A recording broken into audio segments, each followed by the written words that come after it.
The Louisiana heat pressed down on Bellefonte plantation like a suffocating blanket, even as the sun began its descent toward the cypress swamps.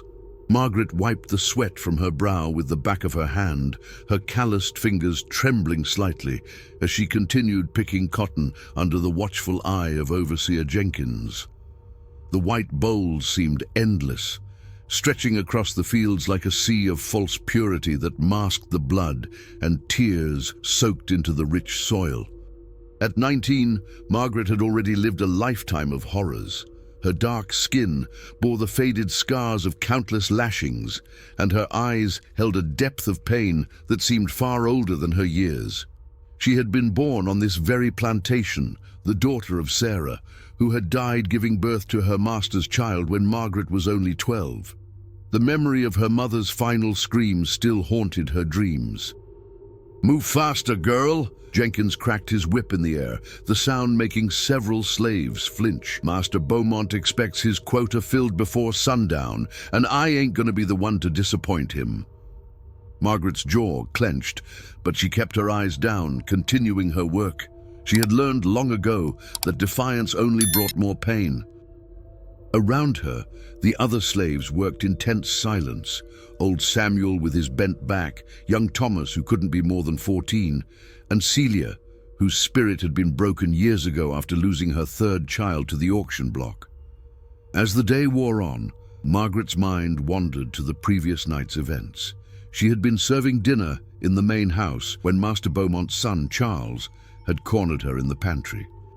At 25, Charles was a mirror image of his father, cruel, entitled, and drunk on the power that came with owning human beings. His hands had roamed where they shouldn't, his whispered threats making her skin crawl.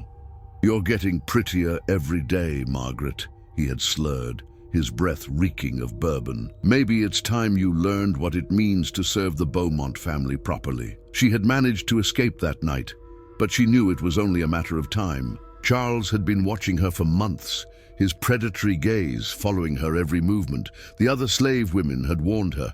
Once Charles set his sights on someone, there was no escape. The quarters were filled with children who bore the Beaumont features, living reminders of the horrors their mothers had endured.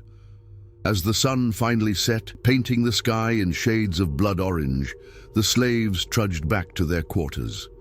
The small wooden cabins were cramped and poorly ventilated, housing entire families in spaces barely large enough for one person. Margaret shared her cabin with Aunt Bessie, an elderly woman who had raised her after her mother's death. "Child, you look like you've seen a ghost," Bessie observed as Margaret sat heavily on her straw mattress.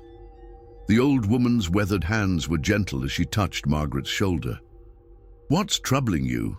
Margaret wanted to tell her everything, about Charles's advances, about the fear that kept her awake at night, about the rage that burned in her chest like a living thing. But she knew that sharing her burden would only put Bessie in danger. Instead, she forced a weak smile. "Just tired, Aunt Bessie. Long day in the fields." Bessie's knowing eyes suggested she wasn't fooled, but she didn't press. Instead, she began humming an old spiritual, her voice low and soothing. The melody spoke of freedom, of a promised land where chains would be broken and souls would be free.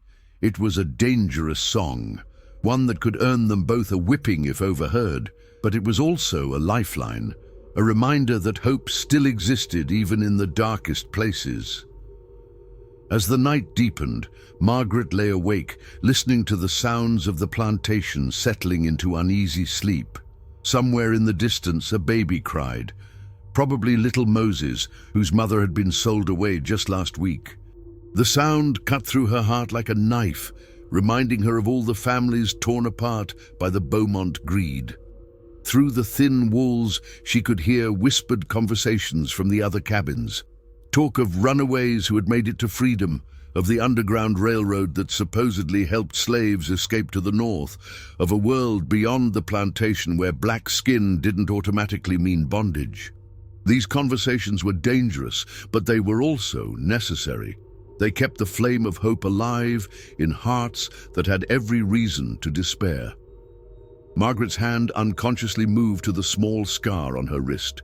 a reminder of the day she had tried to run when she was 16.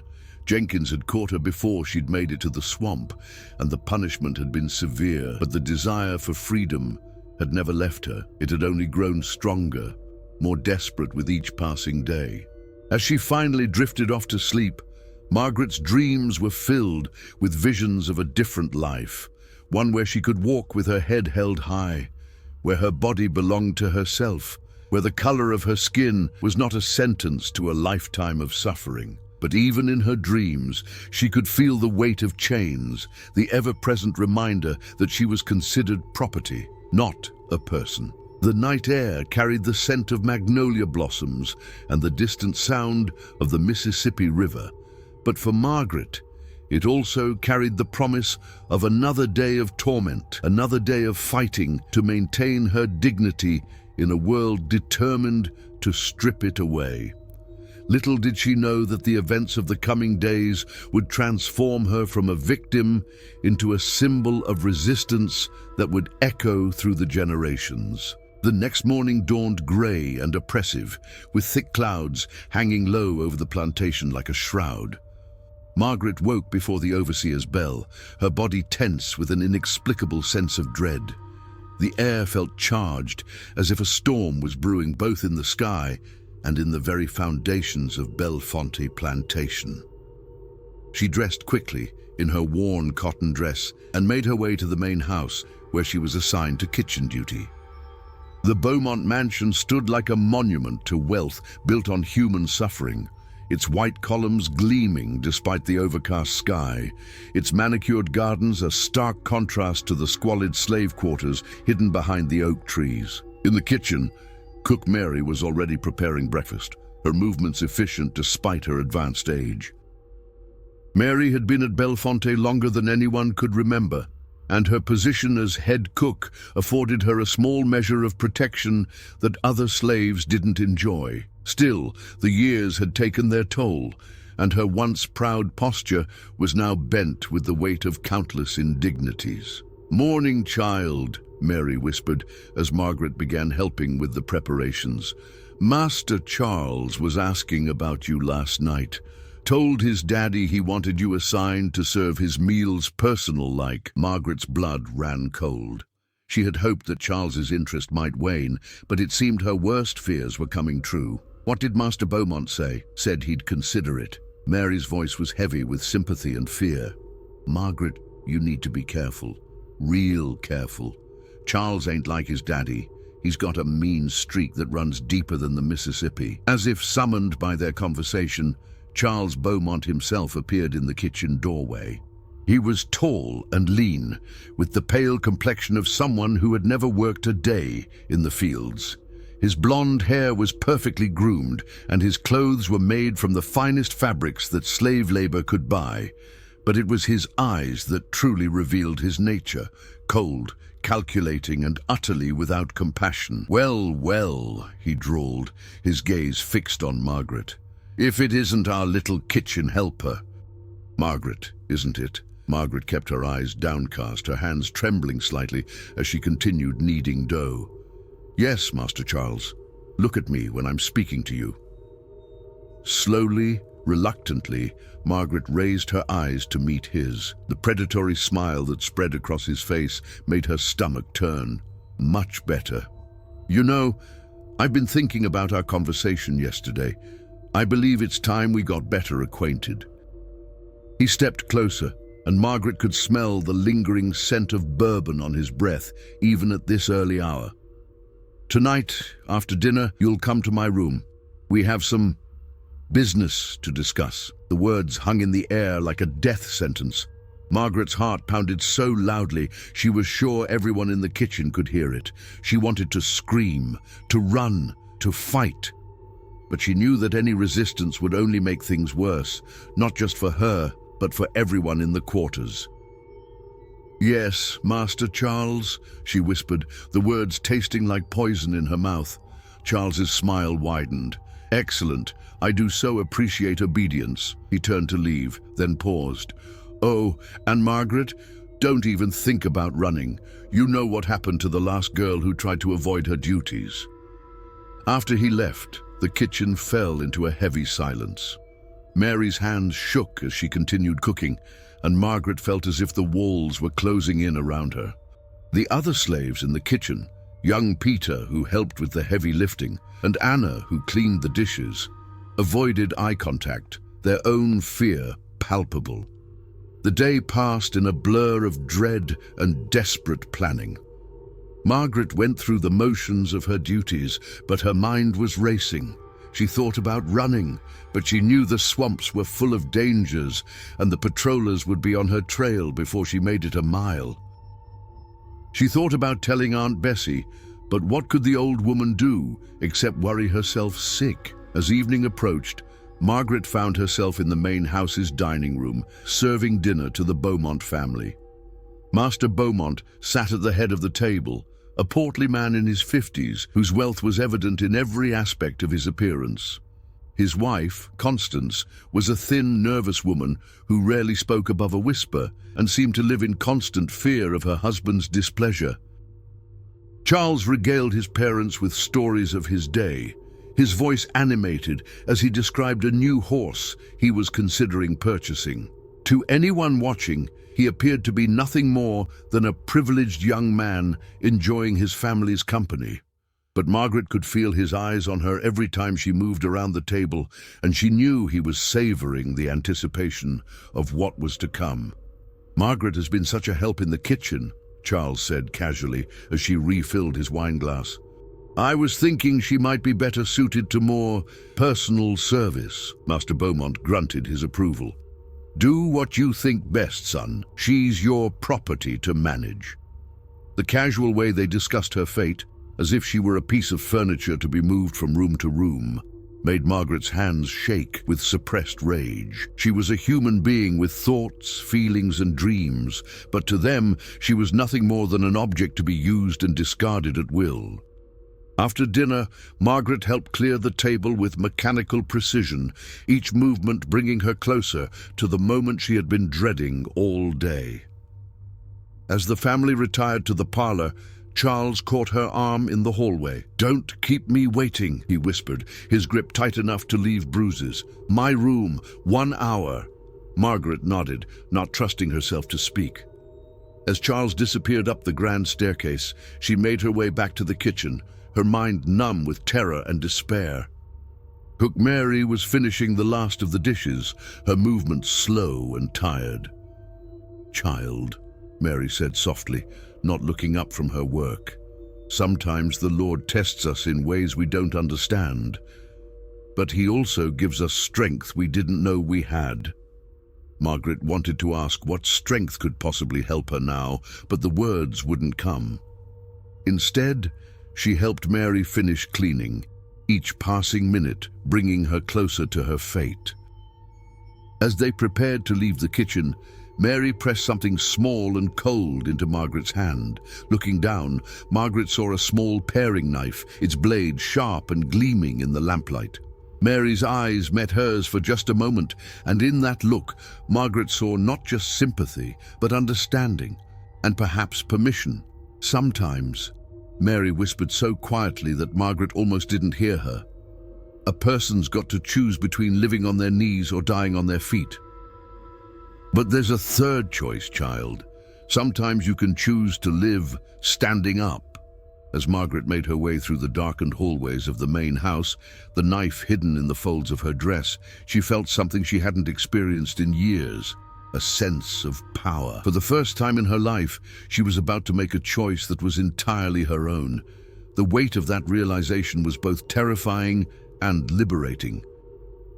The grandfather clock in the hallway chimed 10 o'clock as Margaret climbed the stairs to the second floor, each step echoing in the silence like a countdown to destiny. The second floor of the Beaumont mansion was a world apart from the servants' quarters below. Rich carpets muffled Margaret's footsteps as she walked down the hallway, lined with oil paintings of stern-faced ancestors who seemed to watch her with disapproving eyes.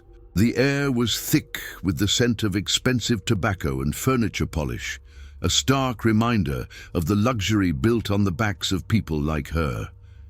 Charles's room was at the end of the hall, and a thin line of light glowed beneath the heavy oak door. Margaret paused outside, her hand trembling as she raised it to knock. The paring knife felt impossibly heavy in her other hand, hidden beneath the folds of her worn dress. For a moment, she considered turning back, running to the quarters, and accepting whatever punishment awaited her. But then she remembered Mary's words, and the faces of all the women who had suffered before her, and she found the strength to rap gently on the door. "Come in," Charles' voice called from within, thick with anticipation and alcohol. Margaret turned the brass handle and stepped into the room. Charles's bedroom was larger than the entire cabin she shared with Aunt Bessie, furnished with a massive four-poster bed, an ornate wardrobe, and a writing desk positioned near the window. Charles himself was seated in a leather chair by the fireplace, still dressed in his dinner clothes, but with his jacket removed and his shirt partially unbuttoned. A half-empty bottle of bourbon sat on the table beside him. "Ah, there's my little dove," he said, his words slightly slurred. "I was beginning to think you might have gotten lost." Margaret stood just inside the doorway, her eyes downcast. "No, Master Charles, I came as soon as I could." "Good, good." He stood up, swaying slightly, and moved toward her. "You know, Margaret, I've been watching you for quite some time. You're different from the other girls. There's a fire in you that I find intriguing." He reached out and touched her cheek, his fingers cold and clammy. Margaret forced herself not to flinch, though every instinct screamed at her to pull away. The knife seemed to burn against her leg where it was hidden. "You're going to learn to appreciate the privileges that come with serving the Beaumont family personally," Charles continued, his hand moving to her shoulder. "Of course, there are certain expectations that come with those privileges." Margaret's heart pounded so loudly she was certain he could hear it. "Yes, Master Charles." "Excellent. Now let's get you out of that dreadful dress." His hands moved to the buttons at the front of her dress, and Margaret felt something inside her snap. All the years of humiliation, all the nights of fear, all the dreams of freedom that had been crushed beneath the weight of bondage. It all crystallized into a single moment of clarity. She would not be another victim. She would not add her suffering to the countless others who had endured this same horror. As Charles fumbled with the buttons, his attention focused on his task, Margaret slowly reached for the knife. Her fingers closed around the handle, and she felt a strange calm descend over her. Time seemed to slow as she raised the blade, her movements deliberate and sure. "What the—" Charles began to say as he noticed her movement, but the words died in his throat as the knife found its mark. The blade slid between his ribs with surprising ease, and Charles's eyes widened in shock and disbelief. He staggered backward, his hand moving to the wound, blood seeping between his fingers. You stabbed me," he gasped, his voice filled with more surprise than pain. "You actually stabbed me." Margaret stood frozen, the bloody knife still in her hand, watching as Charles collapsed onto his expensive carpet. The reality of what she had done began to sink in, but instead of fear or regret, she felt only a profound sense of relief. The monster who had terrorized her and countless others would never hurt anyone again.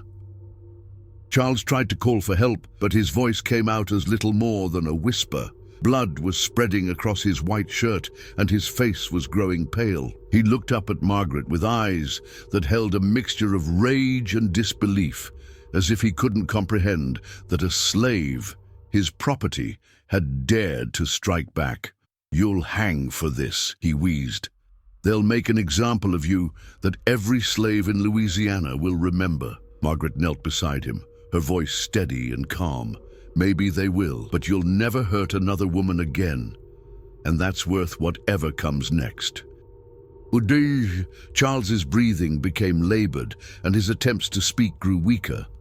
Margaret watched dispassionately as the life drained from his eyes, feeling no satisfaction in his death, but no remorse either. He had chosen his path just as surely as she had chosen hers.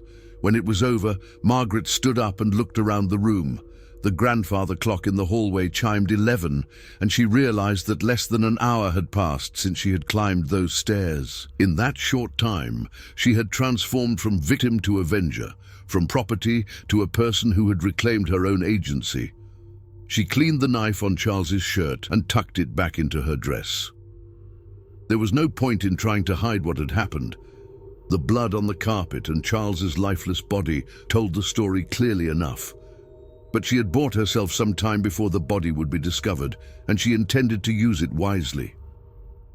Moving quietly through the house, Margaret made her way back to the servants' quarters. The plantation was quiet, with most of the slaves already asleep after their long day of labor. She slipped into her cabin, where Aunt Bessie was waiting for her, sitting on her own mattress with a worried expression. "Child, what happened?" Bessie whispered, taking in Margaret's appearance. "You look like you've seen the devil himself." Margaret sat down beside the old woman and took her weathered hands in her own. "Aunt Bessie, I need you to listen to me carefully. Before morning comes, they're going to discover that Master Charles is dead, and they're going to know that I killed him." Bessie's eyes widened, but she didn't pull away. Instead, she squeezed Margaret's hands tighter. "Oh, child, what have you done?" "What I had to do," Margaret replied simply. "He was going to. He would have." She couldn't finish the sentence, but Bessie understood. "Lord, have mercy," Bessie whispered. "They'll come for you with dogs and guns. They'll make your death a spectacle to frighten every slave from here to New Orleans." "I know," Margaret said, "but I'm not sorry, and I'm not afraid anymore." Outside, the night was still and quiet, but Margaret knew it was the calm before the storm. Soon, the entire plantation would be in chaos, and her name would be spoken with fear by some and admiration by others. She had crossed a line that could never be uncrossed, and there would be consequences that would ripple far beyond the boundaries of Bellefonte Plantation. But for now, in the quiet darkness of the slave quarters, Margaret felt something she had never experienced before. The knowledge that she had taken control of her own destiny, if only for one crucial moment.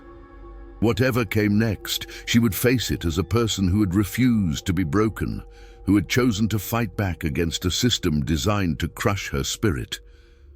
The revolution had begun with a single act of defiance, and Margaret's name would soon become a whisper of hope in the darkness of bondage. Dawn broke grey and ominous over Bellefonte Plantation, the morning mist rising from the bayou like ghostly fingers reaching toward the main house.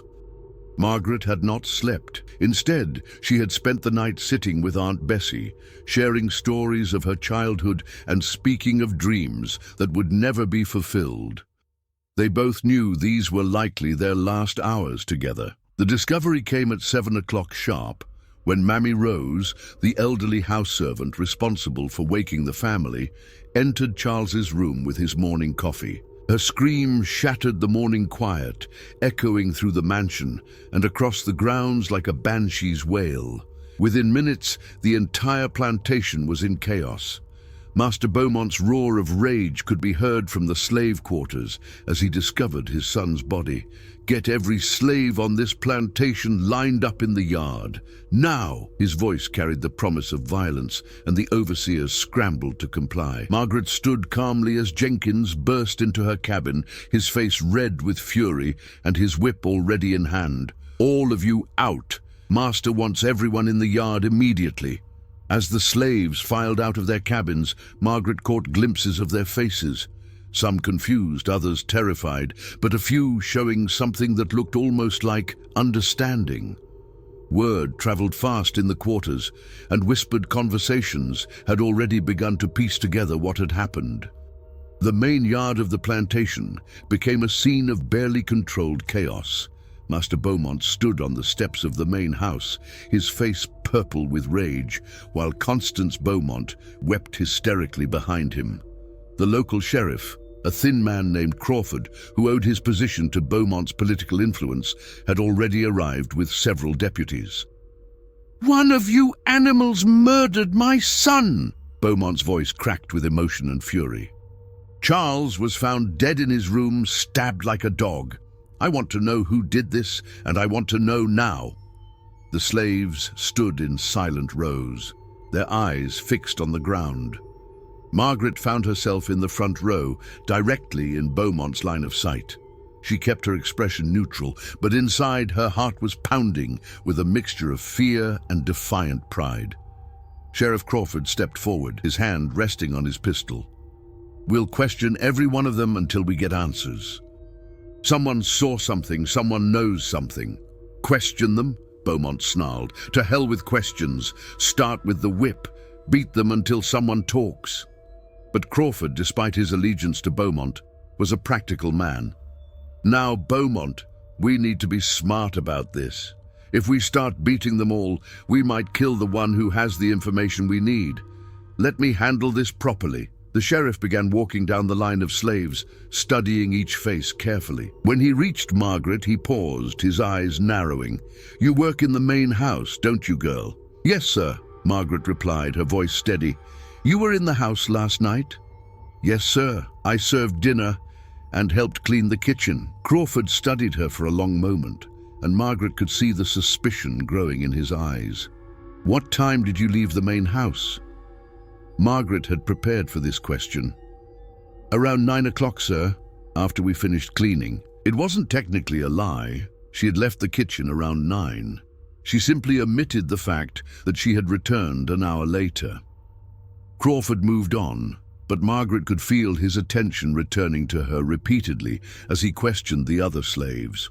Old Samuel claimed he had been asleep since sunset. Young Thomas stammered through his answers, clearly terrified. Cook Mary, when questioned, simply said she had gone to bed after finishing in the kitchen and had seen nothing unusual.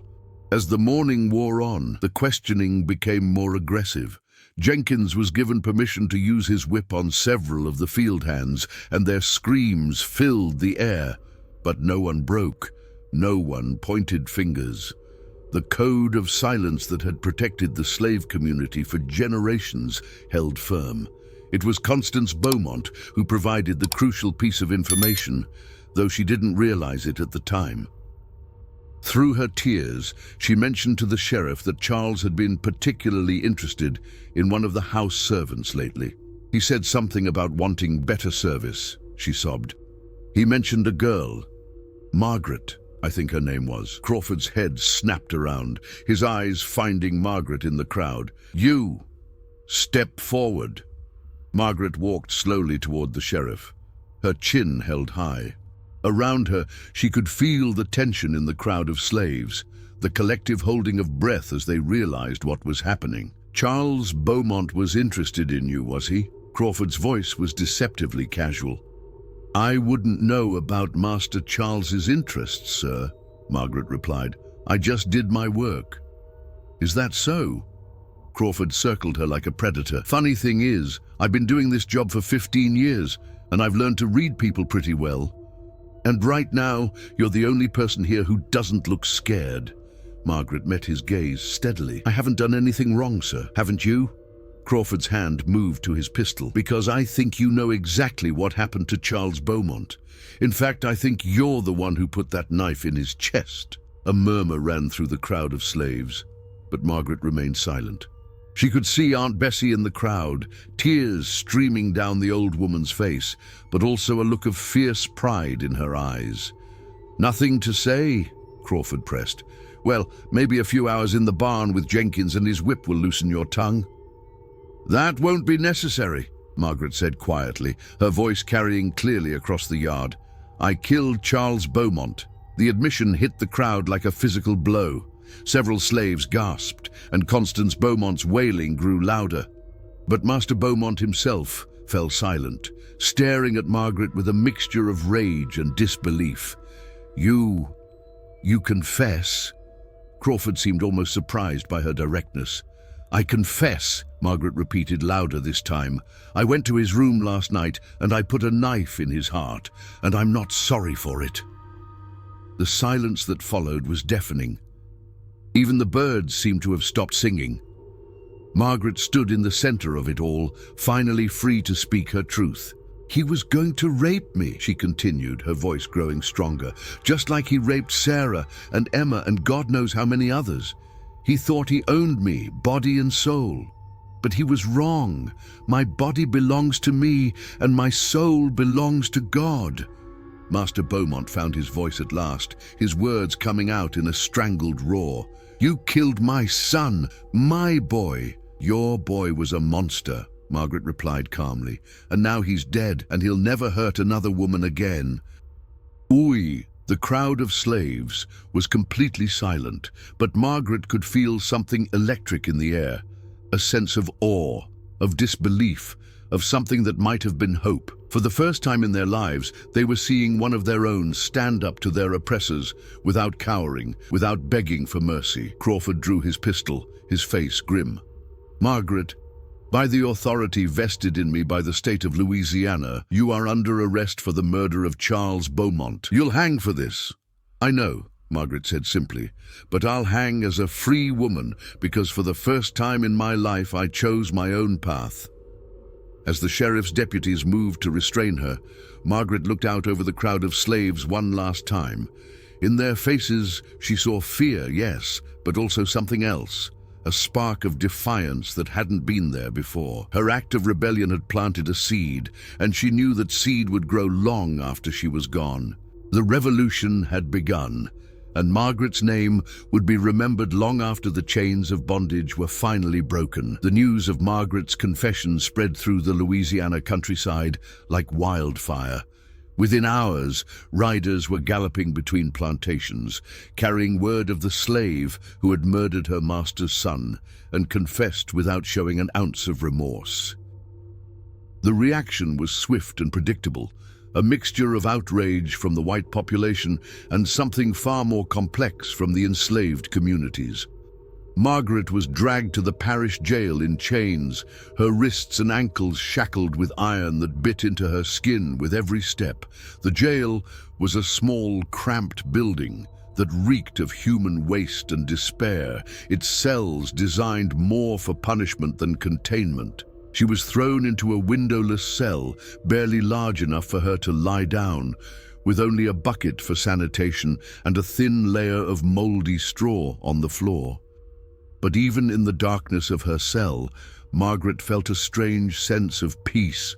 For the first time in her 19 years, she had acted entirely according to her own will. The consequences were terrible, but they were consequences she had chosen, and that made all the difference. Sheriff Crawford visited her on the second day, accompanied by a well-dressed man she didn't recognize. The stranger introduced himself as Judge Whitmore, who would be presiding over her trial. Margaret, the judge said, his voice carrying the authority of years on the bench, you've confessed to a serious crime. Murder in the first degree. Do you understand what that means? It means I'll hang. Margaret replied without hesitation. Yes, it does, but there might be another way. Judge Whitmore leaned closer to the cell bars. If you were to claim that you were defending yourself, that Charles attacked you first, we might be able to reduce the charges. You could spend your life in prison instead of facing the gallows. Margaret looked at him with something approaching pity. You want me to lie, to say I was defending myself, when we both know that's not the whole truth? It would save your life, Crawford interjected. Would it? Margaret asked. What kind of life would that be, locked in a cage, knowing I had betrayed everything I stood for in my final moments? No, thank you. I killed Charles Beaumont because he was a monster who preyed on women who couldn't fight back. I'm not going to dishonor that act by pretending it was anything other than what it was. Judge Whitmore exchanged a glance with Crawford. You're making a mistake, girl. A dead martyr helps no one. Maybe not, Margaret agreed, but a living coward helps even less. Meanwhile, back at Bellefonte Plantation, the aftermath of Margaret's arrest was creating ripples that Master Beaumont hadn't anticipated. The slaves were quieter than usual, but there was an undercurrent of something that made the overseers nervous. Conversations stopped abruptly when white faces appeared, and there was a new look in many eyes. Not quite defiance, but not submission either. Aunt Bessie had been questioned repeatedly about Margaret's state of mind, but the old woman had revealed nothing. When pressed by Jenkins about whether Margaret had seemed different in the days before the murder, Bessie had simply said, "That child was always different. Always had more spirit than was good for her." Cook Mary, too, had been subjected to intense scrutiny. The kitchen knife that Margaret had used was traced back to the main house, and suspicion fell on Mary as a possible accomplice. But the old cook maintained her innocence with the skill of someone who had survived decades in bondage by knowing exactly what to say and when to say it. "I don't know nothing about no knife," Mary insisted when confronted by Master Beaumont himself. "Knives go missing all the time in a kitchen. Could have been taken by anyone." And the truth was that word of Margaret's act was spreading far beyond Belafonte Plantation. In the slave quarters of neighboring estates, her name was being whispered with a mixture of awe and fear.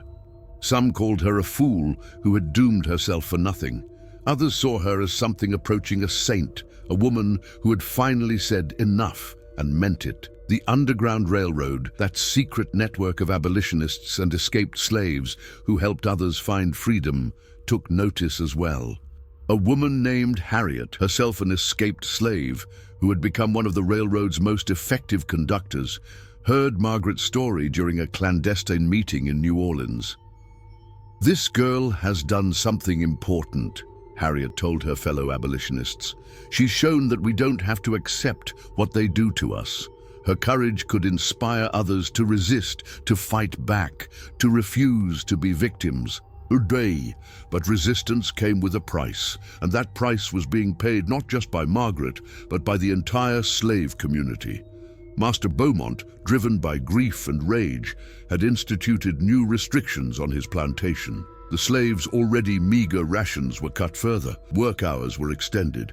Any sign of defiance, no matter how small, was met with brutal punishment. "This is what happens when you people get ideas above your station," Beaumont raged during one of his increasingly frequent visits to the quarters. "Margaret's selfishness has brought suffering to all of you. Remember that when you think about following her example." But his words had the opposite effect of what he intended. Instead of turning the slaves against Margaret's memory, the increased oppression only served to highlight the injustices they faced daily. If this was the price of one person standing up for herself, what did that say about the system that demanded such a price? Young Thomas, the 14-year-old field hand, found himself thinking about Margaret's words more and more. He had been present when she confessed, had seen the way she held her head high, even as the sheriff put her in chains. For the first time in his young life, he began to imagine what it might feel like to be truly free. Old Samuel, despite his bent back and failing health, felt something stirring in his chest that he hadn't experienced in decades. He had been born into slavery, had accepted it as the natural order of things, but Margaret's act had shaken that acceptance. If a young woman could find the courage to strike back, what did that mean for the rest of them? Even in the main house, the effects of Margaret's rebellion were being felt. Constance Beaumont had become increasingly unstable, jumping at shadows and refusing to be alone with any of the house servants. The other slaves who worked in the mansion moved through their duties with a new awareness of their power. They were in the master's house, handling his food, cleaning his rooms, and he was afraid of them. As Margaret's trial date approached, the tension throughout the region continued to build. Plantation owners were increasing security, bringing in more overseers and guard dogs. But they couldn't guard against the power of an idea, and Margaret's act had planted an idea that was taking root in minds and hearts across the South. In her cell, Margaret could hear the preparations for her execution beginning. The sound of hammers echoed through the jail as workers constructed the gallows that would end her life. But instead of fear, she felt only a deep satisfaction. She had lit a fire that would burn long after she was gone, and that fire would eventually consume the very system that had created her suffering. The price of defiance was death, but the value of that defiance was immeasurable. Margaret had shown that even the most powerless person could choose to be powerful, if only for a moment. And sometimes a moment was enough to change everything. The day of Margaret's execution dawned clear and cold, with a sharp wind blowing in from the Gulf of Mexico that seemed to cut through the very soul of Louisiana. Word had spread throughout the region, and people had traveled from as far as New Orleans to witness the hanging of the slave who had dared to kill her master's son. The crowd that gathered in the town square was a mixture of plantation owners seeking reassurance that order would be maintained, curious townspeople drawn by the spectacle, and a surprising number of free blacks and abolitionists who had come to honor Margaret's sacrifice. Margaret was led from her cell in the early morning hours, her hands bound behind her back and her feet shackled with chains that forced her to take small, careful steps. She had been given a simple white dress to wear, a mockery of purity that was intended to emphasize her supposed fall from grace. But Margaret wore it with dignity, her head held high and her eyes clear and unafraid. As she was escorted through the streets, Margaret could see faces in the crowd that surprised her. There, near the back, stood several slaves from neighboring plantations who had somehow managed to get permission to attend. Their faces were carefully neutral, but their eyes held a message of support and admiration that gave Margaret strength. The gallows had been constructed in the center of the town square, a crude but effective structure that would serve its grim purpose. Judge Whitmore stood nearby, along with Sheriff Crawford and a local minister who had been brought in to offer Margaret last rites. Master Beaumont was there as well, his face a mask of grim satisfaction as he prepared to watch his son's killer pay the ultimate price. "Margaret," the minister said as she was positioned on the platform, "do you have any last words? Any desire to repent for your sins and ask God's forgiveness?" Margaret looked out over the crowd, her gaze taking in the faces of the powerful and the powerless, the oppressors and the oppressed. When she spoke, her voice carried clearly across the square, strong and unwavering. "I stand here today, not as a sinner seeking forgiveness, but as a woman who chose to be free," she began. "Charles Beaumont was a monster who preyed on women who had no power to resist him. I gave him that power, and I'm not sorry for it." A murmur ran through the crowd, some voices expressing outrage at her lack of remorse, others showing grudging admiration for her courage. "To my people," Margaret continued, her eyes finding the faces of the slaves in the crowd, "I want you to remember that we are not property. We are human beings with souls and dignity and the right to defend ourselves. What I did not just for myself, but for every woman who has suffered in silence, every child who has been torn from their mother's arms, every man who has been broken by the whip." Master Beaumont stepped forward, his face red with rage. "Enough, you've said enough." But Margaret wasn't finished.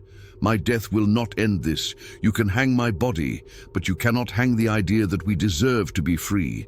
That idea will spread, and it will grow, and one day it will consume the very foundations of this evil system." The noose was placed around her neck, and Margaret felt the rough rope against her skin. But instead of fear, she felt only a profound sense of completion. She had lived her entire life as someone else's property, but she would die as her own person. "Any final words?"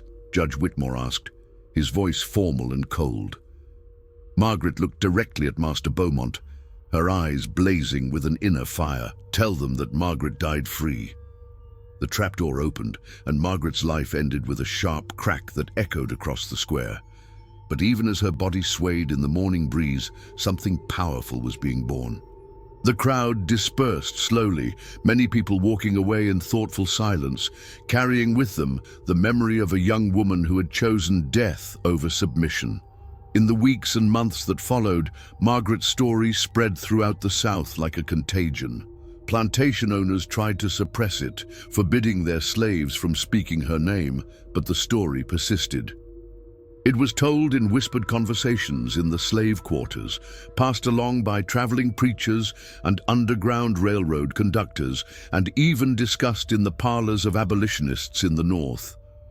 At Belafonte Plantation, the changes were subtle but unmistakable. The slaves worked with the same efficiency as before, but there was a new quality to their silence. They looked their overseers in the eye more often, and when they were punished, they bore it with a dignity that hadn't been there before. Master Beaumont found himself looking over his shoulder more frequently, jumping at unexpected sounds and sleeping poorly at night. Aunt Bessie, now the unofficial keeper of Margaret's memory, would tell her story to the younger slaves, always ending with the same words. "That child showed us that we got choices, even when it don't seem like it. She chose to be free, and that choice can't never be taken away from her." Cook Mary, who had provided the knife that ended Charles Beaumont's life, continued her work in the kitchen with the same efficiency as always. But sometimes when she was alone, she would smile to herself and whisper a prayer of thanks for Margaret's courage. Young Thomas, inspired by Margaret's example, began to plan his own escape. He studied the movements of the overseers, learned the paths through the swamp, and saved every scrap of food he could. 6 months after Margaret's execution, he disappeared into the night, following the North Star toward freedom. He was never recaptured. Old Samuel, despite his age and infirmity, found new strength in Margaret's memory. When Jenkins tried to whip him for working too slowly, Samuel looked the overseer in the eye and said, "You can beat this old body, but you can't break what's inside it." The whipping that followed was severe, but Samuel bore it without crying out. And something in his defiance unnerved Jenkins enough that he never raised a hand to the old man again. The ripple effects of Margaret's act spread far beyond Belafonte Plantation.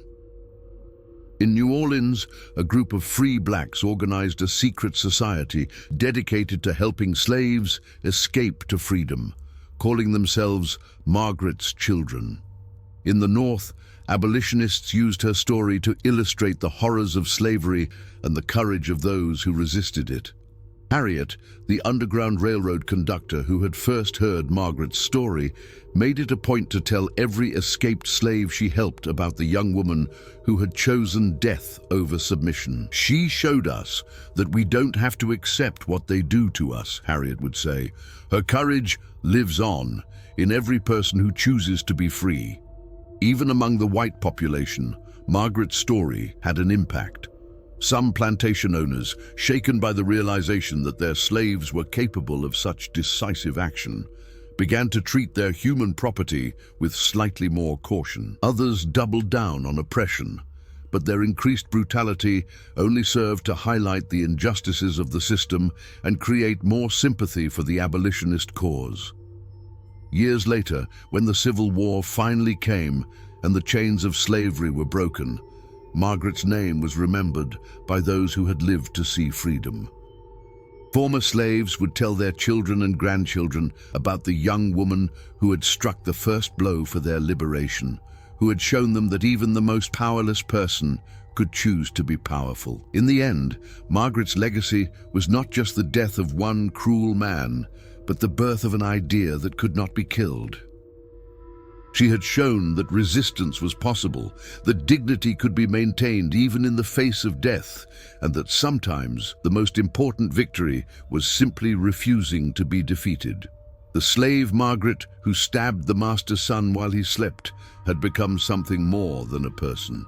She had become a symbol, a rallying cry, and a promise that freedom was not just a dream, but a choice that anyone could make, regardless of the consequences. Her story would be told and retold for generations, a testament to the power of one person's courage to change the world. And in the telling, Margaret would live forever, free at last from the chains that had bound her body, but never her spirit. The fire she had lit with her act of defiance would burn until every chain was broken and every person was free. That was Margaret's true victory, Not just her own liberation, but the liberation of all who would follow in her footsteps, inspired by her example to choose freedom over submission, dignity over survival, and truth over safety. In death, Margaret had achieved what she could never have accomplished in life. She had become truly free, and her freedom had become a beacon of hope for all who still lived in bondage.